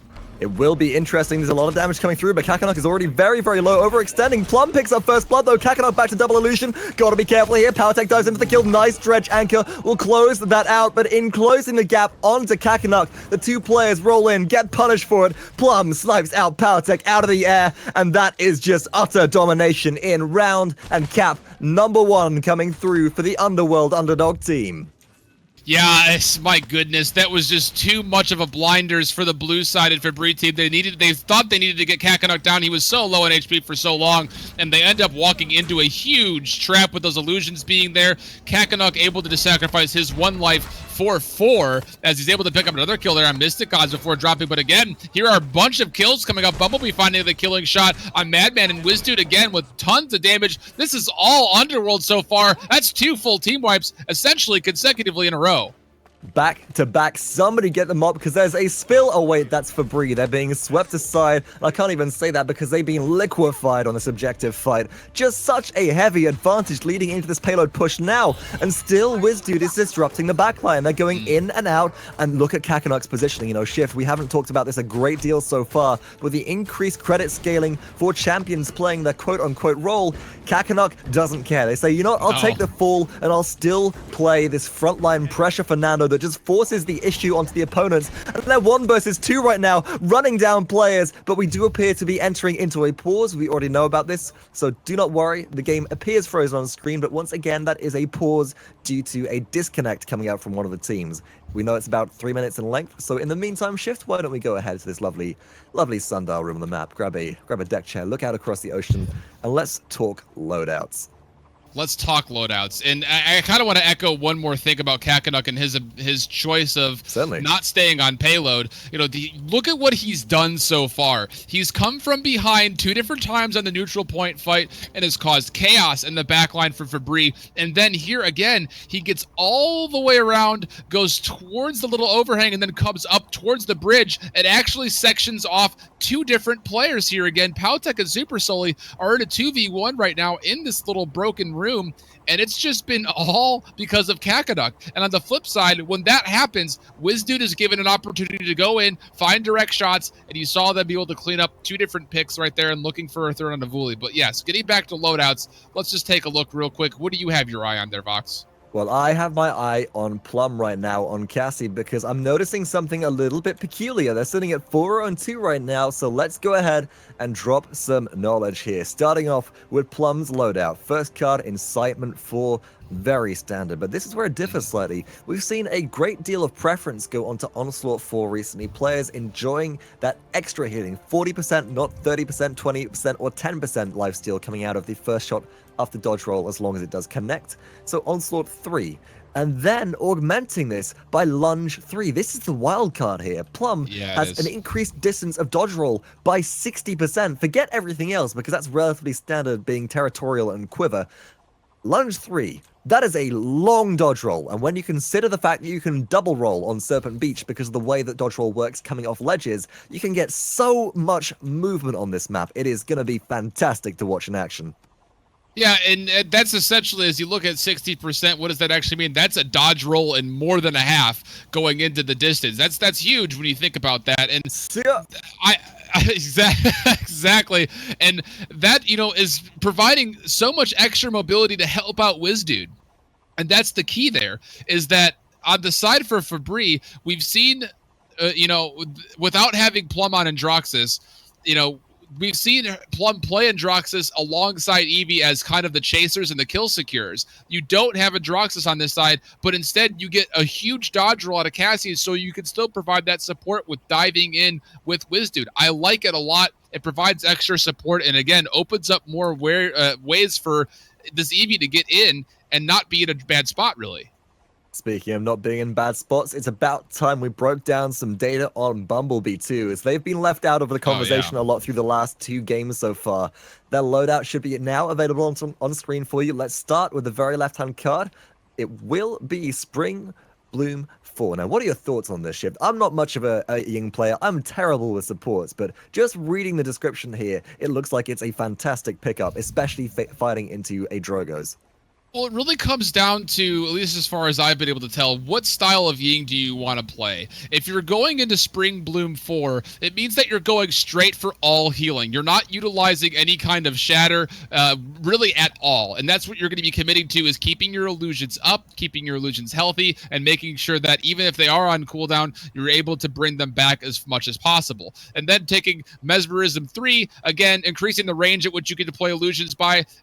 This is exactly why you want to be able to keep your distance while still providing healing to your team, especially when you have an Eevee and a Cassie that's diving all over the map. That's what you want to keep an eye on. And then as we get back into the game, we'll finish up talking about Ying as we get to the break. But again, you can see Cacanuck, as we previously mentioned, able to pick up 1.5 of those kills, as Guinnikins is right there to help with SuperSully. And now you can see Plum and wizdude spawn trapping here. The payload is freely moving.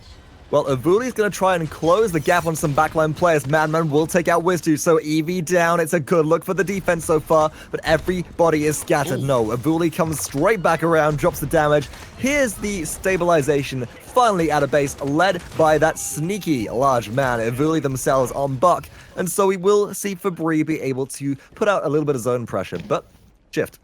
We got 1 minute and 10 seconds left on the payload push, and it is barely meters away. In fact, I can tell you exactly how far away it is. It is 10 meters away from the objective and slowly rolling backwards. There's not much further to go, and this could very, very easily be a swift 2-0 in favor of Underworld if they decide to commit ultimates to the push. Yeah, and they will have another shot at this without really having to worry about that commitment of ultimates quite yet. They do have the opportunity to utilize them if they so choose to, but they need to see if it's going to be possible to get back onto this payload first and foremost. Cacanuck will actually utilize a sprint to get closer quicker and will not have that up right now. The shield going up as well, so allowing his team to kind of come back through this little alleyway and make its way back to the payload. SuperSully with a good pull there on Plum, though, will drop. Cacanuck in a lot of trouble here, too. If he falls, this might not be a good commit here for the side of Underworld. Another great pull from SuperSully, even at low HP, able to take down wizdude, and it's just BumbleBee and Guinnikins, and Evulli on the backside should have no problem dispersing those two up and getting the secure. Yo, I just want to talk about what Evulli did there again. We've seen them with some magnificent Bomb King play. We're now seeing them with some tricky Buck play. They dropped down from the bridge. When they're about to hit the ground, they heroic leap up, hit the underside of the bridge so they don't spend too much time in the air, and then get the bonus damage onto Victor from the heroic leap. So they're getting that extra 300 in, despite Victor being able to run around the corner, because they reduce the amount of time spent in the air by colliding with an obstacle which limits their height, or the height of the heroic leap.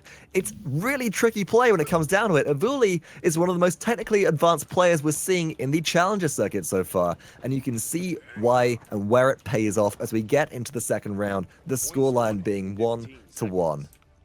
Yeah, and let's go back into the loadout real quick and finish out the last three for Ying. So we already talked about Spring Bloom and Mesmerism, but again, Squadron increasing the health of illusions by 200 as it's invested into level 2, and then Rewind, which is a pretty stock card, swapping to the spot of a dead illusion spawns an illusion with 25% HP is really key, and then again, your illusions last 6 seconds longer with Carry On too.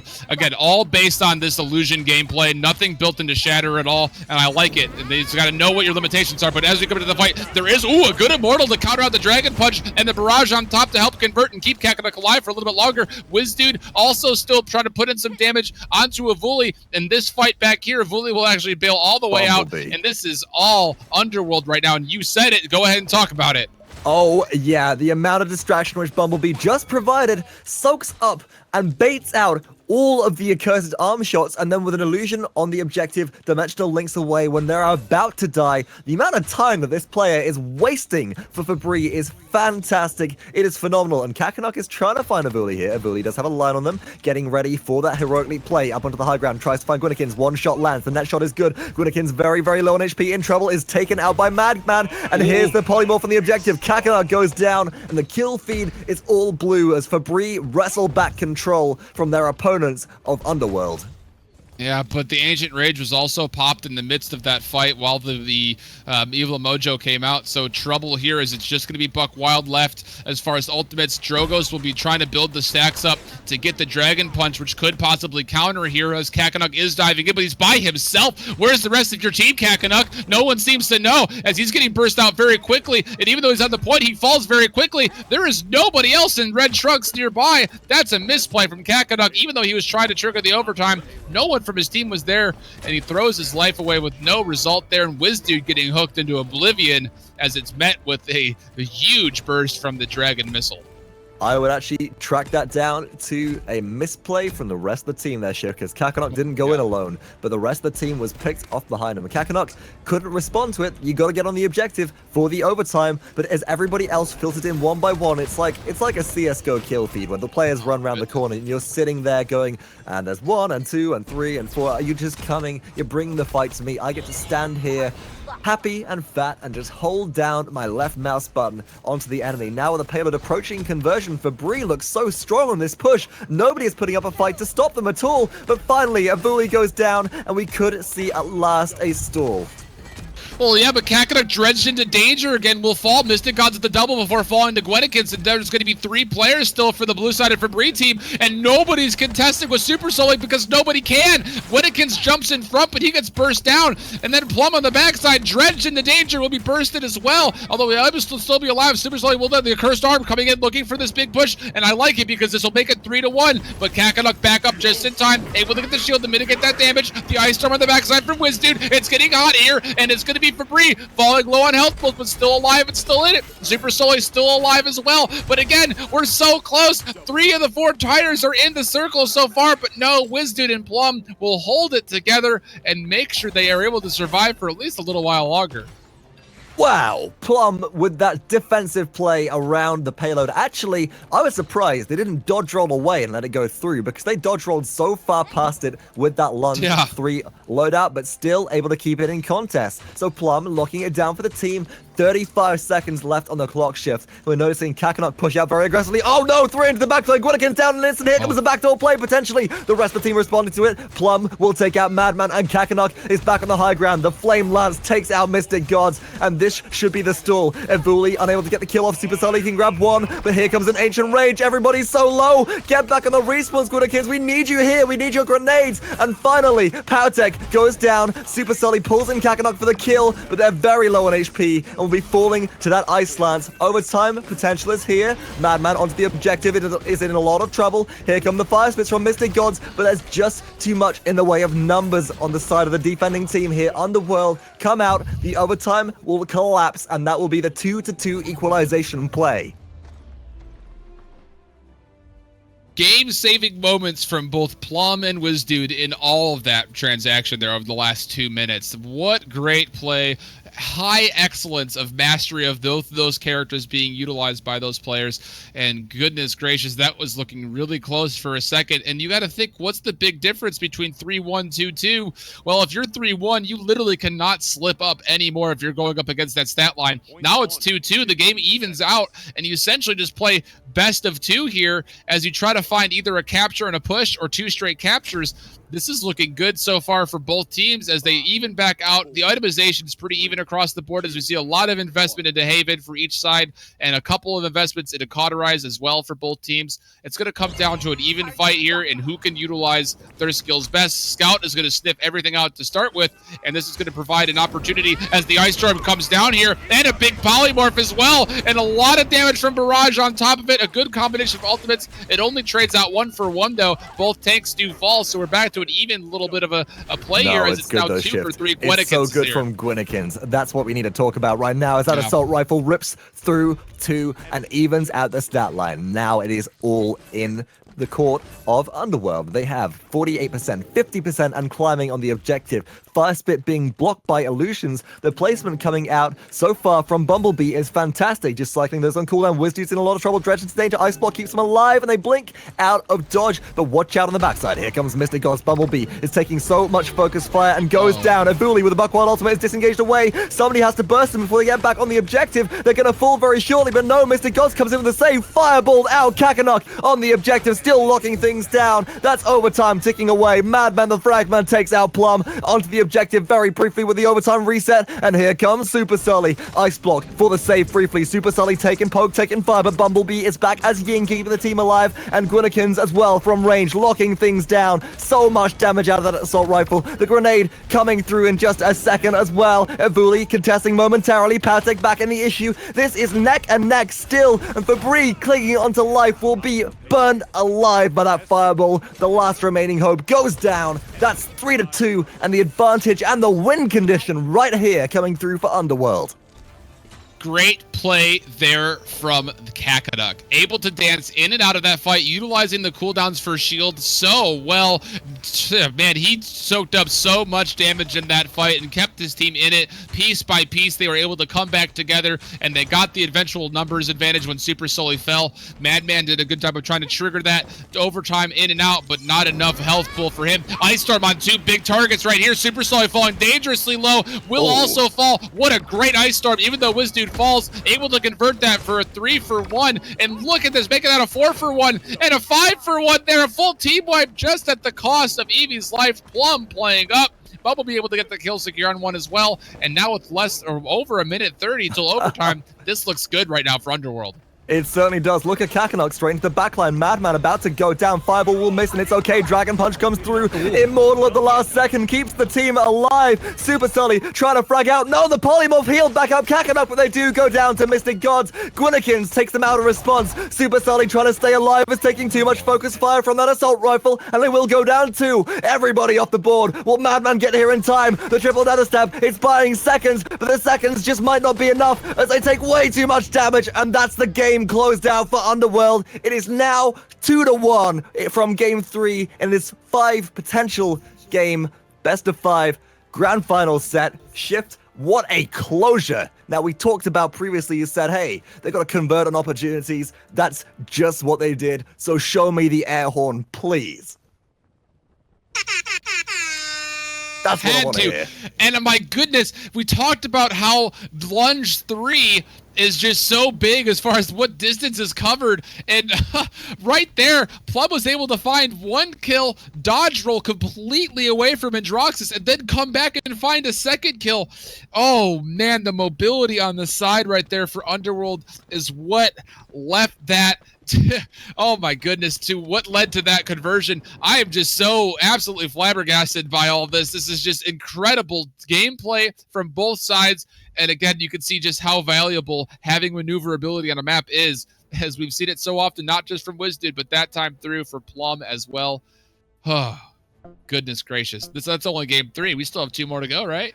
We certainly do. Scoreboard available on screen, and the numbers tell a close story, actually. Remarkably close, but it's all about momentum in the end, and that just went through to Underworld. They had the stagger, they had the frontline pressure, and they just kept the ball rolling, which is what we want to see in this situation. We now head into game 4 shift, so let's cut to our map picks and give them an update. We got the draft coming through for the losing team, so Febrii get a pick of their own, and hey, it can't go any other way than the fishing village, where they won out the last semi-final set in, taking that away from the map draft of their opponent.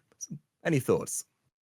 They looked good as that went through. It was Virtue's pick, and they thought they had something they could bring to Febrii and push the issue with them, but that was not, in fact, the case, as Febrii looked very strong there. And as we're actually finishing up champion picks as well, we'll take a look as UW will start off with Cassie to start, and then on the flip side, it will be a Fernando and, interestingly enough, an Androxus pick to go for those first 2 picks for Febrii. So that's not normally what we would expect. And then to finish out the roster for Underworld Esports, it was the Cassie first and foremost, with the Makoa then picked up, as well as a Ying, another Eevee, and again, Barrack. So we're going to see a front line with Ying, double deployables with the Makoa. This is very dangerous. We're going to see that Barrack oven that we stapled last week as the hooks into Flame Turret. Maybe we'll get some hot roasting going on.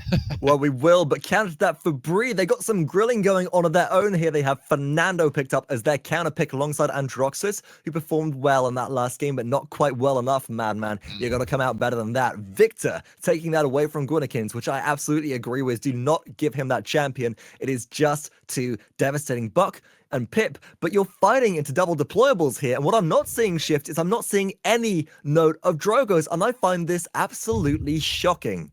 I do as well, because we've talked so much about how that Spitfire can be utilized to take away some of those deployables, and now it's just going to be an easy setup of a nest, because who's going to get in there and destroy them? It's going to have to be the Fernando with Bulldozer. That's the only option they have available right now, and even still, is that going to be enough? So it's interesting to see Febrii not elected to go with the Drogos. I don't know why they would. I mean, maybe they're fighting something different. They like what's happening with Buck, and Evulli has been playing very well as Buck. But now that we have Androxus and Victor coming up, where is MysticGoDZ going to fit in? I wonder if they even utilize him on a damage dealer at all, or if we see him trying to play something different. I'm not 100% sure. So this could be very interesting to see where the roster actually sits as far as who plays what. Right, because it's the SuperSully Fernando, MysticGoDZ Fernando split, which is confusing me right here. And this does make me question, are we going to see maybe a flex member sub back out for Vex coming in the place of one of those 2 players? That is a very real potential, but Vex is typically a support player, primarily the Maldamba player for the team.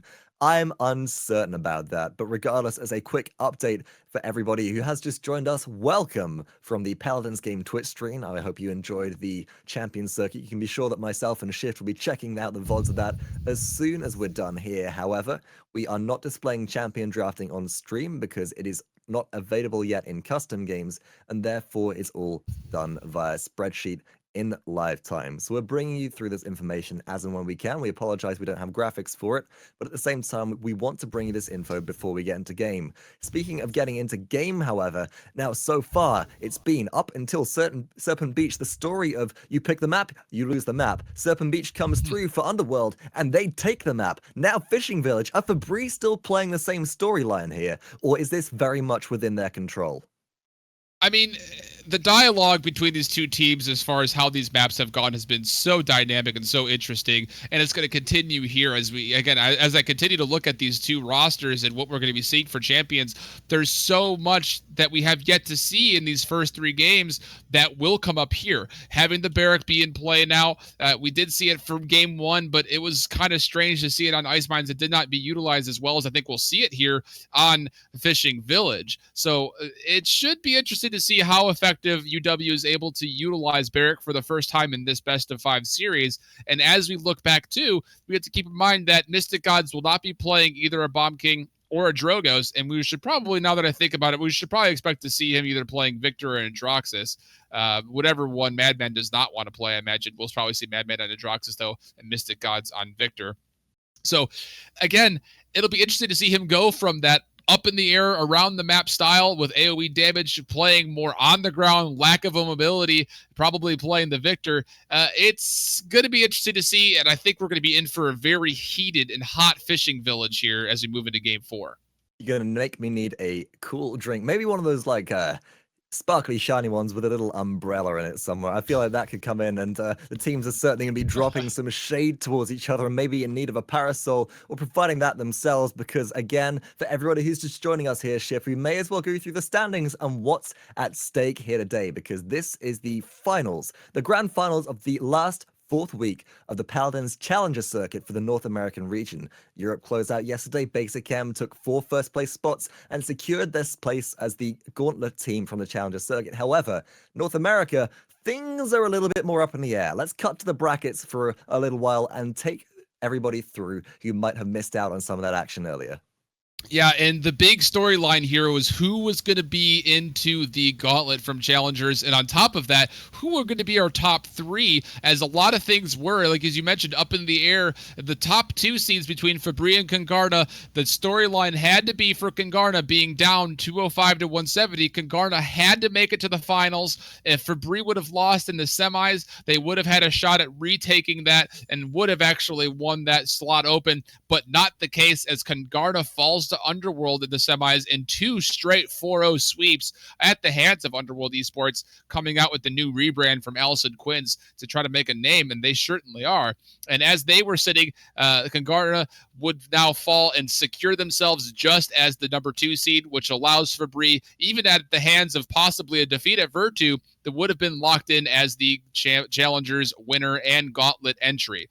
That being said, the 3rd overall seed, Ardent, needed to make a stand here if they wanted to secure their 3rd place slot, and they did not do so, as they also fell to Underworld. So it allows a chance for Virtu to come back into things and possibly retake that slot. But as we've now seen in that bronze place matchup, Virtu did lose to Congarna. So our top 3 will be secured as Febrii, Congarna, and then Ardent, I believe, will not be surpassed, as they're sitting at 115 points. And if Underworld end up winning the series, they will actually jump all the way to 3rd. Ooh. But if they lose this best of 5 series, they'll only be sitting at 110 points, where Ardent was at 115 or 120. So still a little bit of drama here, as Underworld could possibly be seeing a share of that $5,000 cash pool.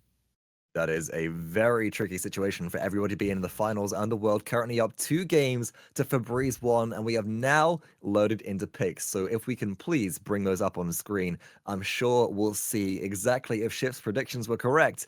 And as far as what I'm looking at, it's relatively what I expected. The surprising one for me is actually on the side of course, Underworld. with Guinnikins picking up Barrack, but then again, who else is going to run them? You don't give Plum a champion that isn't Cassie. wizdude is the Eevee player, BumbleBee is Ying, Cacanuck is your frontliner, and they're going to pick up Makoa. So Guinnikins must fulfill that role, all the players being able to flex when they need to. However, Febrii, let's check it out, Shift. Yeah, and this is exactly what we would expect. All the fancy borders coming up here as PowTecH will be playing the Pip this time through. Madman again on Androxus. SuperSully will be locking down the front line as Fernando. MystiXGoDZ, as we probably guessed and anticipated, was be playing that Victor. And Evulli one more time on Buck. This Buck is certainly something to keep your eye on. We saw it in the previous week of finals, get a double kill with one shot, similarly to what Bacon 5-0 managed to achieve in the earlier semi-finals. But this was on Fishing Village. I'm getting chill, Shift. I'm getting some flashbacks to then, because on that map, Febrii managed to close it all out and take the entire tournament in their favor. So, coming in, moving in, Underworld, they've got to be aware of what they're facing into. Febrii previously have run Master Riding on this map. Is that something which you expect to see come out again? With the lineup that they're running, I would have a hard time seeing them do it. I don't think it would necessarily be worth, as they don't only not have the double front line, but they're also missing the double support that they like to run that pocket strategy on. So I don't see that being the case. This might be something a little bit more straightforward from Febrii, but on the side for the Underworld esports squad, they have a lot of versatility here on this map with what their picks provide them. Guinnikins, as we said, has been essentially the flex role for his team. I know he is one of the main callers for that team as well. So being the Barrack, he's able to call when he needs to commit and when the team should be diving in and retaking points and utilizing that nest setup that they're going to want to get between Barrack and Ying. And that's going to be the key there. What is BumbleBee able to do with Ying? What is Guinnikins able to do with Barrack? Are they able to set up shop? And if they are, how open is that shop going to stay? Does it close early, or is it going to be one of those late Sundays where they stay open all day? Well, it's always open on the market town of Fishing Village. Coming up next in just a couple of seconds as we get our spectator client synced up. This is the opportunity for Underworld, the underdog team, coming into these grand finals to take it all away. And let's find out if they manage to achieve their Cinderella story goal. Ladies and gentlemen, champions of the realm, welcome to potentially the fourth and final game of this grand final set between Febrii and Underworld. This one on Fishing Village could be all the marbles for the underdog team in their underdog story. We've already gone through picks, but let's run through the teams one more time with myself, Vox, and I hold shift on the microphones from the left-hand side of your screen. It is Febrii. You know them, you love them. MystiXGoDZ, though, grounded on Victor this time. Madman on Androxus still up in the skies. Evulli picks up Buck. SuperSully frontlines as Fernando, and PowTecH brings up the rear with Polymorph Pip. And on the flip side, for Underworld, looking to close this series out will be Guinnikins on Barrack, wizdude on Eevee, BumbleBee still on Ying, Cacanuck on Makoa, and Plum on Cassie. And interestingly enough, a Master Riding coming out of the Barrack. Well, the Barrack is already onto the objective. Watch out for Febrii. They're doing the typical loop-de-loop round the back. Again, SuperSully goes straight into the back line. Evulli, too, trying to find the damage. BumbleBee taking some fire, but Cacanuck, nice dredge anchor play, picks up first blood. BumbleBee, too mobile here, and no more frags acquired just yet. Oh, PowTecH takes out Plum, though. One of the major carries down. PowTecH with a double kill, coming back to the objective contest. This is not the way that Underworld wanted it to go, and now Madman up and in the air. Headshots along with Evulli, the Ying, taking them out of the issue. Guinnikins likely to follow suit. Well, the thing that's interesting is that started in favor of Underworld esports, and I thought for sure they were going to be able to capitalize, but the problem was they kept fighting away from the nest. There were two turrets and two illusions right on top of the point, and all of the fighting was happening on the rafters, and that's just interesting choice, but still, 75% as far as initial capture is very high, and this retake will allow, if they are able to convert this successfully, they will get this point relatively easily without much contestation, but here it comes. Well. Good grief, nice conversion on the dredge anchor, takes out Evulli. wizdude eliminates PowTecH, and Guinnikin on the objective is just sitting there having a shotgun away at their opponent of SuperSully. 96 climbing to 99. Red team capture the objective, no contest on the retake right there, and currently lead a 1-0 advantage on the Fishing Village map. This was Febrii's objective pick. They seem to be running the same old storybook so far. You pick the map and you say a goodbye to your standings.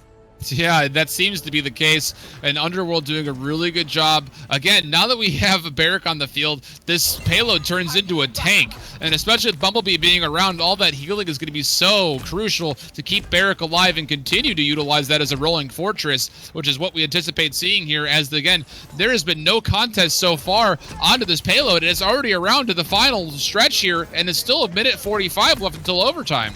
Well, it's the double turret set up by Guinnikins on the objective, just providing that mobile fortress, the absolute tank rolling forwards and rolling forwards. You're going to see back on the objective, SuperSully looking to burn those down alongside PowTecH, and Evulli forcing out the front line is just buying time for the team despite going down. Respawns will be coming through shortly, Shift. We've got to wait for the rest of Underworld to rejoin the fight, and in the meantime, the clock is ticking. Despite the Sky not being on the field, time is ticking, and Underworld, they want to make the most of their opportunity here to go for conversion and really cement their snowball lead.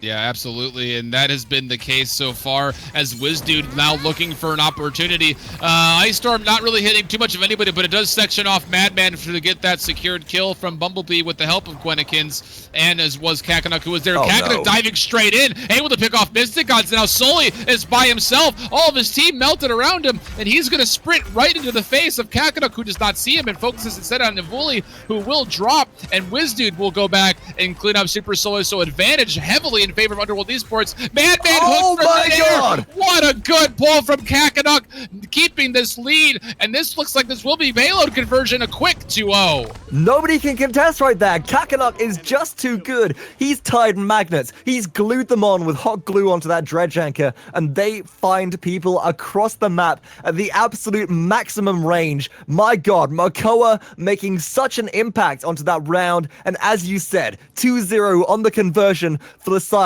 of Underworld, looking to snowball this one out of control. 4 minutes and 35 seconds into game number 4 in this grand final set. Let's pull up the scoreboard, take a look at what we have available, but advantage to Febrii, at least on ultimates here, demonstrating they do have comeback potential.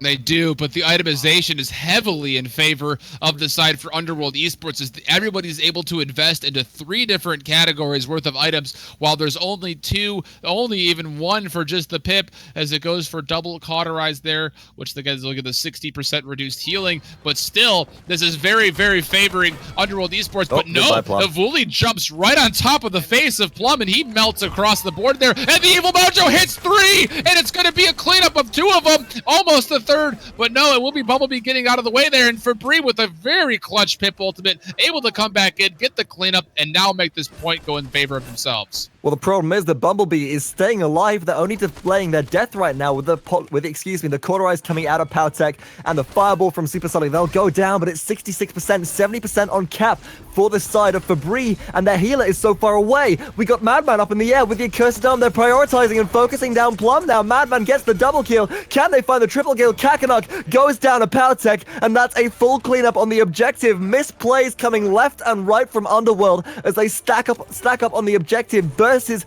a pip with Polymorph, who is one of the better pip players that we have ever seen in Paladins so far.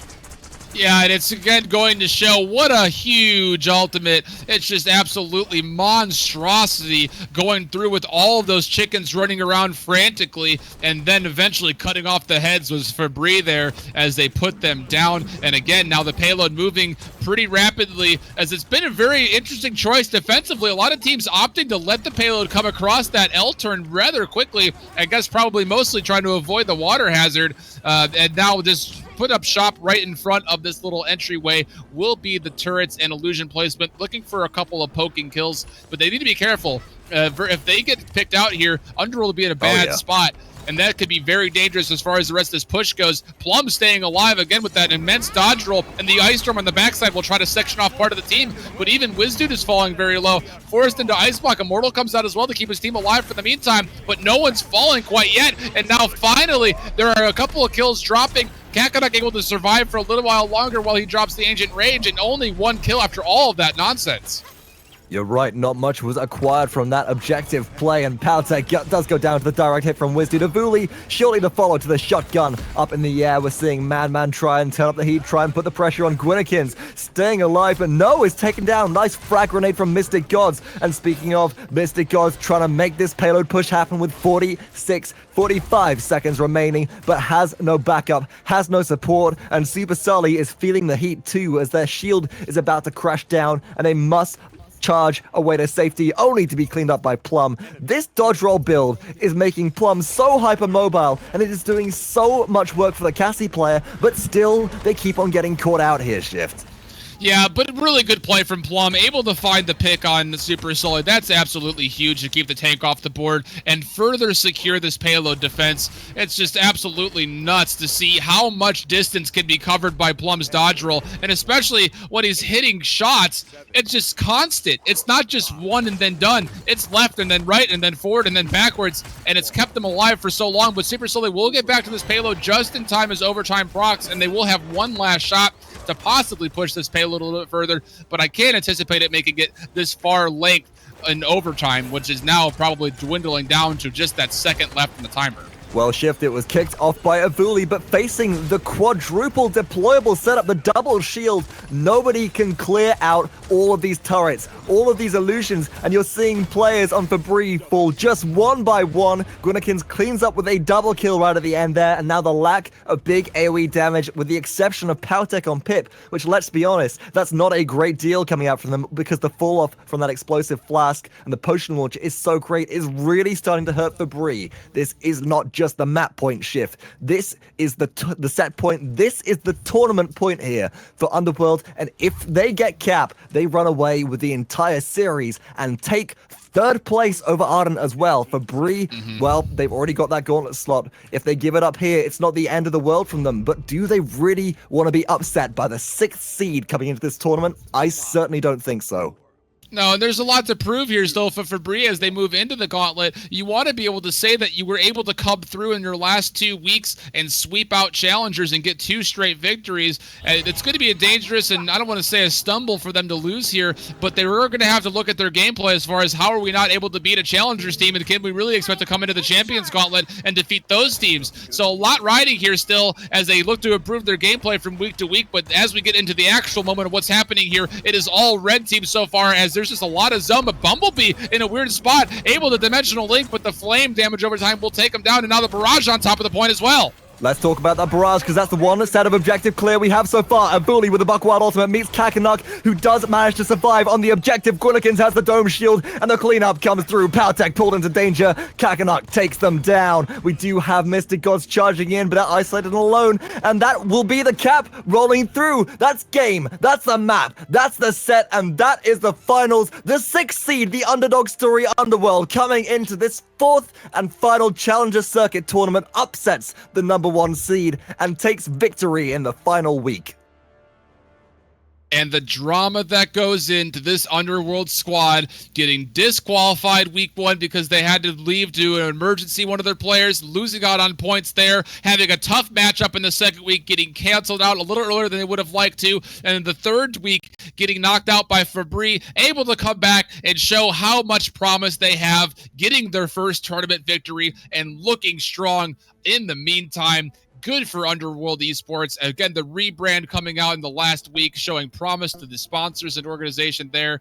Good play. Congrats to them. And of course, also congrats to Febrii, who will be representing the Challenger Circuit in that Gauntlet series next week. They certainly will. The scoreboard should be available on your screen. And if you look at the numbers, it is just all about the side of Underworld. Febrii, Madman had 541 credits, and if we consider that this is a top tier finals game, that's just not acceptable. They have the safety net of already having 1 first place victory and a 2nd place to their name to be able to come out with another 2nd place and take away the gauntlet placement. But really, that's just something which you have to deal with coming in. Madman, the Fragman, not playing up like we did expect, really needing the Cassie, and Plum saying, no, you know what, this is my champion, and I am at home on her as well. But that about wraps things up for the grand final set. Let's take a look at our brackets and break down our final standings, Shift.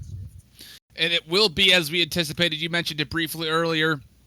Underworld with enough points now, 150 to jump up and over surpass where Ardent left off at, and that's unfortunate for them as they had the early exit here against that squad earlier. So that's tough for Ardent, but at the same point, much deserved for Underworld, showing they deserve a share of that $5,000, and good for them to kind of feel good as they leave that tournament behind them and look towards the next possible circuit. It will be again Febrii, even though they finished in second place this week, will sit at the top of your standings after this week, and again, will move into that Challengers Circuit gauntlet. And then Congarna, even though they did lose out in the semis, secured and solidified that second overall place. So their top three will be Febrii, Congarna, and then Underworld Esports after the first ever series of the Challengers Circuit. It's been a 7-week qualifying path, and we're in to the last part of the second stage now, going into the final section of the 7-week qualifying path. Week number 6 swept aside, and we do now at last have our gauntlet teams at the end of the 4-week open bracket Challenger Circuit tournament. So Shift, with that in mind, going in next week, we have these up-and-coming teams can be facing off against the lower seeded or the lower performing in the double round robin 4-week circuit teams from the Champions Circuit. And well, hey, you know what happens at the back of that? The top team performing there gets a spot from the Europe and the North America regions at Hi-Rez Expo and the Paladins Invitational happening at Atlanta, Georgia in January for $150,000, teams from all across the world competing. And hey, after what you've seen today, after what you've seen in these previous weeks, I'm honestly on edge because I certainly believe that there is upset potential from some of these teams to make it at least partly through the gauntlet and maybe, just maybe, claw their way into that Hi-Rez Expo spot and prove that they are a team worth remembering. Yeah, that's absolutely true. And if you look back to what happened yesterday, the EU scene, Basic M able to come through and sweep out the Challenger Circuit with 4 straight wins in that division. They did not play through the qualifiers, so they didn't have a chance to get into the Champions Division, but they've shown prowess before against the teams like Kings of the North and Viral, and that's a team that we could look coming out of the Challenger Circuit that might have an opportunity to make their way through the gauntlet. And then here again, we've seen Febrii put out extraordinary numbers and have moments of absolute brilliance, and they will have a chance to show off their stuff versus Fake Out and possibly also Spawn Killed, who are sitting at the very lower end of the series for the Champion Circuit in the North American scene. But still, the path has to go through District 69 and the path has to go through Eager, and that's very, very tough and very my goodness, so intimidating for these teams who have yet to really scrim up against them in competitive play. They're going to have to do it one shot, only shot, as they move into Gauntlet next week.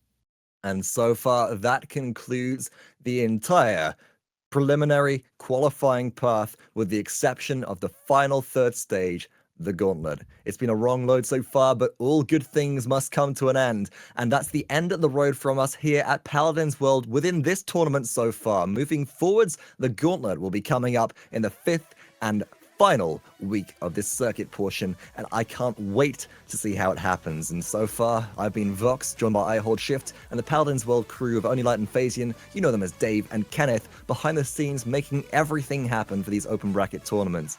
A huge thank you to everybody that's turned up, competed, participated, and watched the tournaments. You've made this an incredible experience. And Shift, I'm sure that you feel exactly the same way. So closing things out from us for one final time during the full circuit, we thank you all, and we say we'll see you next time, some point in the future, as long as you're up to the challenge.